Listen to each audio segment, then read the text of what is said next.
Scorpio, hi! Welcome to Mr. Queen PH. At itinan natin ang energies for you ngayong New Moon in Taurus sa April 28, 2025 at 3:30 a.m. Philippine Time. Ayan, so if you're interested in private readings, meron tayong link sa description at sa pinned comment. Paka-check nyo lang information kung paano mag-book for a private reading. And please subscribe to our channel to show your support, like, share this video, at comment na rin kayo kung kayo ay naka-resonate. Okay, so Scorpio, let's see what's coming to you. Itong new moon kasi is about new beginnings, no? Setting new intentions with the energy of Taurus, which is stable, focus on stability, money, and also resources. So this is happening in your 7th house of relationships. So yung iba sa inyo, Scorpio, maaring papasok kayo ng business partnership, or you are going to welcome someone in your life na magiging kaagapay mo or katulong mo or katuwang mo sa mga goals mo sa buhay. This can be sa goal mo sa career mo, sa trabaho mo, sa business mo, or even sa relationships, no? Romantic relationships for some of you. However, meron tong challenging aspect sa yung 10th house, which is your career. So, pwedeng magkaroon ng conflict sa trabaho versus sa relationship mo with other people.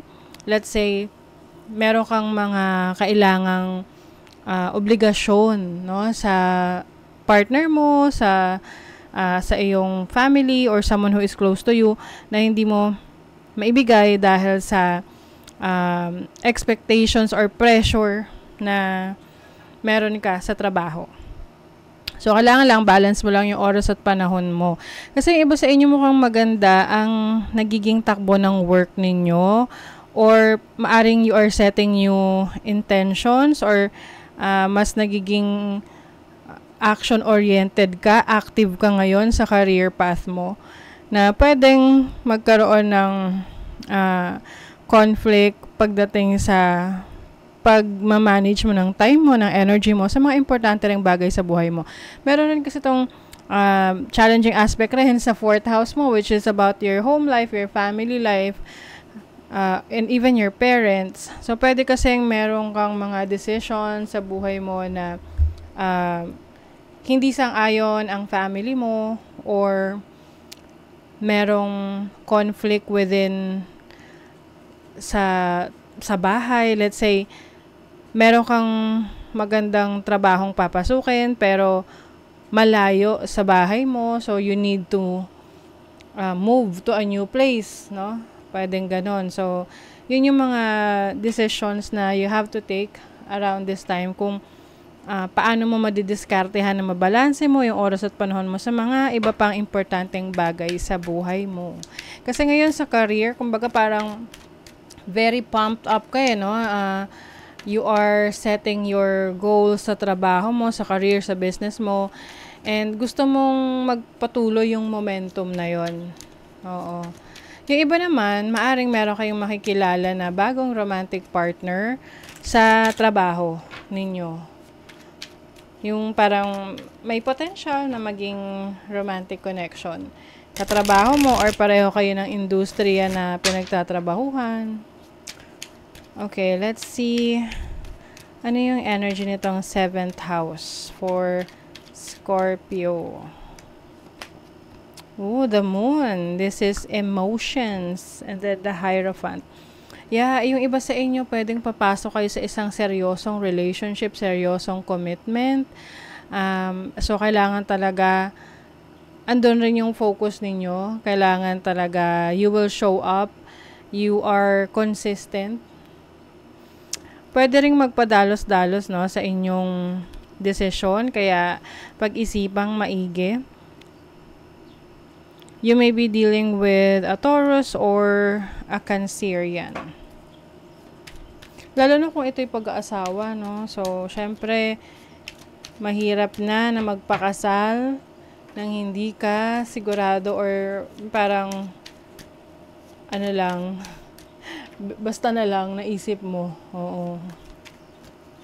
Even sa sa mga business partnership, kailangan mong kilalanin yung taong makakasama mo sa negosyo, sa isang proyekto. Dapat komportable ka sa kanila. What is the energy ng 10th house? Ooh, 3 of Swords, Page of Cups. Some of you pwedeng yung iba lang naman, meron kayong ile-let go na career or pinagkakaabalahan nyo dahil meron kayong ibang kailangang pagtuunan ng pansin aside from your career. So, pwedeng may pipiliin ka, mas pipiliin mo na makasama yung family mo over opportunities sa career. Yung iba kasi rito pwedeng bagong panganak or meron kayong maliit na baby or anak na kailangan nyo alagaan, asikasuhin. So, yung iba, sasacrifice nyo yung career nyo muna. Oo. 4th house, you have the Queen of Wands. I think yung iba sa inyo may paglipat ng bahay. Oo. Ito mas malaking bahay to. Mas maganda siya kumpara sa dati nyong tinitirahan. Pwedeng ito ay dahil mag-aasawa na kayo o kaya meron kayong bagong trabaho or career na sisimulan and nangangailangan to na lumipat kayo kasi malayo yan sa kinatatayuan nyo ngayon. Some of you meron dito naghahanap ng bahay talaga no? Parang nag-house hunting kayo. It's either magre-renta kayo or meron kayong bibilihin na bahay. Cool your emotions. So, ayun na nga. Yung sinasabi ko sa inyo, minsan padalos-dalos kayo sa pagdedesisyon ninyo. Nagpapadala kayo sa emosyon nyo. Hinay-hinay lang. Step out of your comfort zone. North Node. Ito yung pagtupad sa iyong destiny, sa iyong pangarap. Maglalakas loob ka na.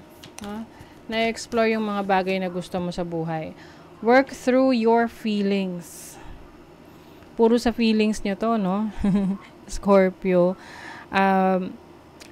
Minsan hindi nyo nakokontrol yung emotions nyo or yung actions niyo towards your emotions. Kaya mas maganda na aware kayo na ito bang emosyon na to, ito bang nararamdaman nyo na to ay panandalian lang. Kasi kung panandalian lang, palipasin nyo muna bago kayo magdesisyon or mag-take ng action. Kasi pwedeng pagsisihan nyo. Okay? So that is your reading, Scorpio. Thank you so much. See you again.